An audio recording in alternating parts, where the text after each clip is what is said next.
A noite guarda memórias que nenhuma luz consegue apagar. A Lapa, antes mesmo de ser bairro, dos arcos, bondes, já era uma terra onde espíritos inquietos rondavam. A noite ali não era escuridão, era palco. E naquele palco, muito antes de se tornarem entidades, duas almas caminharam e tropeçaram no próprio destino. Maria Navalha e Zé Pilintra. Nomes que ecoam pelas esquinas, pelos terreiros, pelas mesas de boteco, pelas casas de reza, pelos becos e pelas madrugadas. Para entender a força deles hoje, é preciso voltar ao que foram ontem. E esse ontem começa longe, muito longe. Antes da lenda, houve uma menina. Uma menina miúda, magra, com olhos grandes demais para a própria face. Aparecida nasceu em uma casinha distante, em Minas Gerais, na beira de um riacho raso, onde a água era clara, mas a vida era turva. Sua mãe, Dona Lourdes, lavava roupa para famílias ricas. Fazia isso com o corpo destruído, mas com a alma firme. "A vida dói, minha filha", dizia. "Mas nós é que ensinamos ela a doer menos." Mas o mundo não teve piedade daquelas duas. Aparecida cresceu ouvindo o estalar de madeiras pobres, o ronco da barriga vazia, a tosse da mãe durante as madrugadas, os gritos esparsos de vizinhos bêbados. E o silêncio pesado que só casas muito pobres conhecem. Mas ela tinha algo, uma voz que parecia vir de um lugar onde a dor não alcançava. Quando cantava, até o vento parava para ouvir. Certa vez, sua mãe derrubou o balde cheio de roupas, cansada demais para continuar. A menina se aproximou e cantou baixinho. "Dormir, mãe, dorme e sonha, que no sonho o mundo cabe." A mãe chorou. "Onde você aprendeu isso, Cida?" "Eu inventei." A mãe sorriu. Talvez o único sorriso verdadeiro que dera em meses. Aparecida aprendeu ali. A voz dela não era só som, era cura. Mas a cura nem sempre basta. Aparecida cresceu ouvindo histórias do Rio de Janeiro. A cidade grande, a cidade da música, a cidade da rádio, a cidade onde quem canta vira estrela. Essas histórias vinham dos mascates que passavam pela vila. Um deles, seu Benício, certa vez disse: "Essa menina aí tem voz para cantar na Rádio Nacional. Se fosse minha filha, eu levava para o Rio." Dona Lourdes não gostou. Ela sabia que promessas belas escondem perigos, mas Aparecida já tinha decidido. O mundo precisava ouvi-la. Aos 14 anos, juntou tudo o que tinha. Um vestido azul, um par de chinelos furados, 2 moedas, um lenço bordado pela mãe e coragem. Saiu durante a madrugada sem acordar a mãe. Escreveu apenas: "Vou cantar, vou voltar grande." Nunca voltou. E essa culpa moldaria seu espírito para sempre. O rio é belo. O rio é cruel. Aparecida chegou com o rosto queimado de sol, pés descascando, sonhos intactos. Mas a cidade não abraça quem não tem sobrenome. Não acolhe meninas pobres com futuro na garganta. Nossos primeiros dias, dormiu na escadaria dos arcos. Dividiu pão com desconhecidos. Chorou pela mãe. Tentou cantar nas calçadas, ninguém ouviu. Passou frio e quase foi levada por febre. Até que encontrou o homem que destruiria sua inocência. O homem aparentava ter 30 e poucos anos. Terno barato, cabelo engomado, sorriso gentil. "Qual o nome da princesa?" "Aparecida." "Voz bonita. Eu conheço gente da Rádio Mairink Veiga. Posso te ajudar." Ela acreditou. Queria acreditar. Ele a levou para uma pensão decadente, ofereceu comida, ofereceu promessa. E então, trancou a porta. A violência foi rápida, suja, covarde. Aparecida saiu do quarto horas depois, andando torta, sangrando, chorando. O homem fumava na varanda com um sorriso de nojo. "Bem-vinda ao Rio, princesa." Aparecida caiu na calçada e chorou até perder a voz. A voz que era sua única arma. Naquela noite, Aparecida morreu. Mas algo escuro e feroz nasceu no lugar. A transformação não foi imediata, mas foi definitiva. Nos dias seguintes, Aparecida parou de sorrir, parou de cantar, parou de acreditar no bem. Começou a andar com postura agressiva. Aprendeu a ler ameaça em todo olhar. Começou a treinar fuga, ataque, defesa. Transformou a dor em aço. E então veio a noite que mudaria tudo. Tentaram agarrá-la novamente. Desta vez, ela não correu. Pegou uma garrafa no chão e golpeou. O sangue do homem caiu na calçada como tinta. Ela tremia. Nunca mais, disse com os dentes cerrados. No dia seguinte, comprou uma navalha usada de um malandro veterano e ganhou o nome Maria Navalha. A mulher que ninguém encostava. A mulher que ninguém enganava. A mulher que ninguém dominava. A Lapa inteira sentiu. Um furacão havia sido solto. Enquanto isso, longe dali, no sertão, crescia o homem que seria sua luz. José dos Anjos era pobre, mas tinha dignidade. Filho de uma lavadeira e de um tropeiro, perdeu ambos cedo demais. Foi criado por tia Quitéria, uma mulher sábia, rezadeira, que curava com ervas e fé. Você é luz, José, ela dizia. E luz, quando nasce, ilumina até o próprio buraco. Ele acreditava.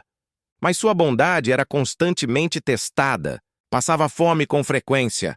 Trabalhava desde criança.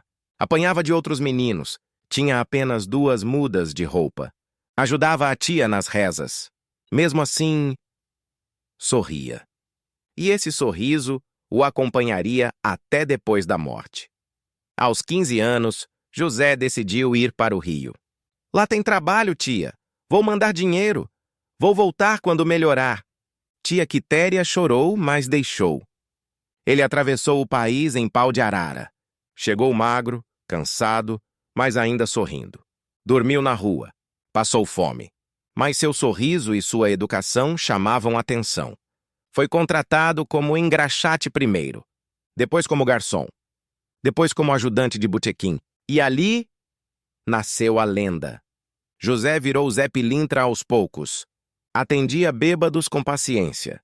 Defendia prostitutas de agressores. Separava brigas. Aconselhava homens desesperados.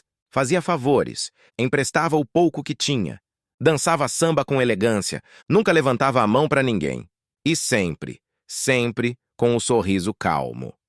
Foi apelidado de Pilintra por causa de sua elegância natural. Mas a verdade é que ele não era malandro de maldade. Era malandro de sabedoria. A Lapa o adotou como filho. Era madrugada. Chovia fino, como se o céu também tivesse pena da Lapa. O bar da Sinhá estava lotado. Mesas disputadas, cheiro de cachaça forte, sambistas tocando no canto, risos altos, discussões sussurradas, mulheres de vestido justo dançando para esquecer a vida. Zé Pilintra estava sentado sozinho, terno branco, chapéu tombado, olhar observador, sorriso leve. E então, a porta abriu com violência. Entrou Maria. Não qualquer entrada. Uma entrada que parou o bar, pingando da chuva, cabelo colado no rosto, olhos de fera, queixo erguido, passos certeiros. Os homens olharam. As mulheres se afastaram. O samba continuou, mas mais devagar, como se temesse incomodá-la. Maria não pediu licença. Sentou. Bateu o copo na mesa. Zé observou. E então falou. Boa noite, flor da tempestade. Maria virou lentamente. Flor? Não. Sou espinho. Todo espinho protege uma flor por dentro, disse Zé sem hesitar. Ela estreitou os olhos. Você fala bonito para alguém que nem me conhece. E você fere rápido alguém que nem te tocou. Silêncio. Maria se sentou à mesa dele. O destino sorriu. E então se preparou para destruir os dois, antes de reconstruí-los. O amor deles não aconteceu numa noite. Aconteceu em pedaços. Primeiro, um olhar na madrugada. Um copo dividido. Uma história contada em sussurros. Uma dança lenta. Um toque que não doeu. Maria não confiava facilmente. Mas Zé era diferente. Ele trazia calma. E ela precisava desesperadamente de calma, mesmo sem admitir. Ele, por sua vez, viu em Maria a força que ele nunca teve e admirou. Você é fogo, ele dizia. E você é calma, ela respondia. Fogo precisa de calma para não destruir tudo. E calma precisa de fogo para não morrer. Assim, sem saber, se completavam. Mas amor não basta quando duas almas estão feridas. Eles brigavam. Muito. Os motivos? Ciúme, insegurança, medo passado, dor, paixão intensa. Maria era tempestade, Zé era farol. Mas às vezes o farol apagava. E às vezes a tempestade aumentava. Certa noite Maria viu Zé rindo com outra moça. A navalha brilhou. Ele segurou a mão dela com força. Maria, você não precisa disso. Ela tremia. Preciso sim. Preciso para me defender desse amor que me machuca. Zé suspirou. O amor não te machuca, Maria. É o que fizeram com você antes. Essas palavras rasgaram o peito dela. E ela chorou pela primeira vez diante dele. Damião era dono de metade dos bares. Violento, cruel, perigoso e obcecado por Maria. Aquele malandro de roupa branca tirou ela de mim, dizia. Não era amor, era posse. Quando percebeu que Maria amava Zé, quis destruir o malandro. E Maria sabia que ele seria capaz, mas não contou a Zé. E esse segredo custaria caro. Era a madrugada silenciosa, o ar parado, a sensação pesada. Zé Pilintra caminhava sozinho, terno branco iluminado pela luz fraca dos postes, passos tranquilos, assobiando baixo. E então, surgiram 3 homens das sombras. Boa noite, Pilintra, disse um. Zé sorriu. Sempre à noite para quem trabalha demais. O patrão quer falar com você, mas não pessoalmente. A primeira pancada veio pelas costas. Zé caiu de joelhos. Meus amigos, isso não precisa. A segunda pancada atingiu o rosto. A terceira, o peito. Zé tentou se levantar e conseguiu. Por alguns segundos ficou de pé, sangrando, respirando com dificuldade. Mas de pé. Se o patrão tem problema, eu resolvo conversando. Eles riram. Conversa não paga a dívida, Pilintra. O último golpe quebrou tudo dentro dele, e Zé Pilintra caiu de frente para o chão. Respirou fundo, fechou os olhos e sorriu. Sorriso sereno. Como se dissesse, eu tentei. E assim morreu o homem mais justo da Lapa. Uma morte suja, injusta, cruel. Quando Maria chegou, Zé estava no chão. Ela caiu sobre o corpo dele. Gritou, uivou. Gritou tanto que os pássaros nas árvores levantaram voo. Não! Não, Zé! Não! Ela segurou o rosto dele, beijou, gritou, implorou. Eu mando você viver, Zé! Eu mando! Eu mando! Mas mortos não obedecem aos vivos! Ela o embalou nos braços, como mãe desesperada embala seu bebê. E ali, na chuva, Maria Navalha quebrou. Algo dentro dela morreu junto. Talvez o pouco que restava de Aparecida. Maria saiu pelas ruas como fera, sem destino, sem controle, sem medo. Invadiu bares, ameaçou homens, perseguiu capangas, desafiou Damião. Você tirou ele de mim, ela gritava. E eu vou tirar tudo de você. Ninguém conseguiu detê-la. A Lapa viu a morte atravessar suas ruas naquela noite, com o rosto de uma mulher destruída. E então, Maria desapareceu. Ninguém sabe como morreu. Ou se morreu. Só sabem que seu corpo foi encontrado dias depois, sereno, como se tivesse apenas dormido. Maria acordou no escuro. Zé! Ela gritou. Zé! Cadê você? Somente ecos. Eu te mato! Eu te mato se não aparecer! Gritava ao vazio. Mas a dor não se cala com ameaças. Ela caiu de joelhos. Me leva também!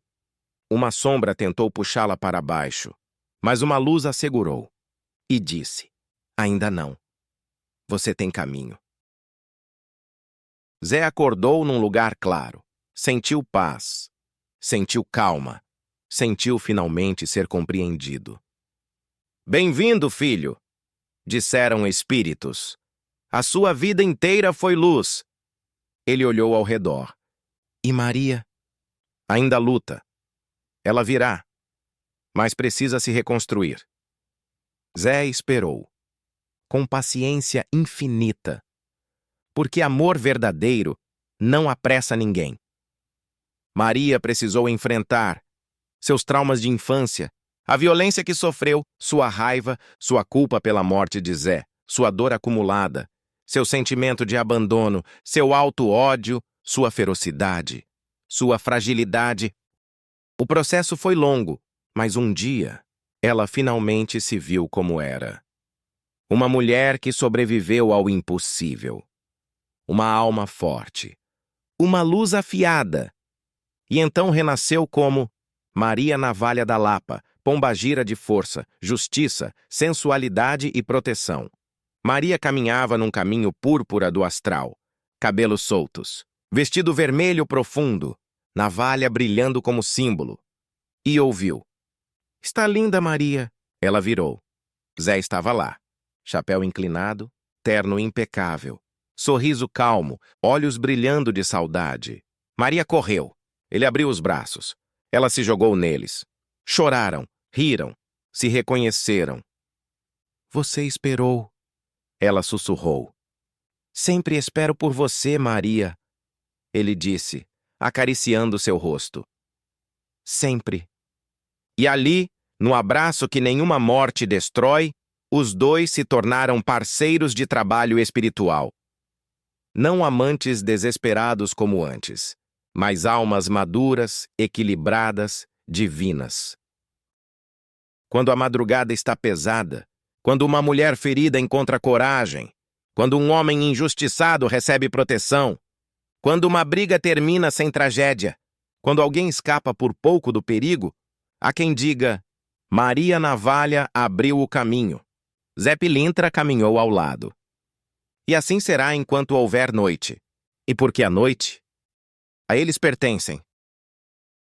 Se esse vídeo falou com você, talvez não seja coincidência. Deixe seu like, inscreva-se, compartilhe e comenta aqui embaixo se você gostou do vídeo. Axé e até o próximo vídeo.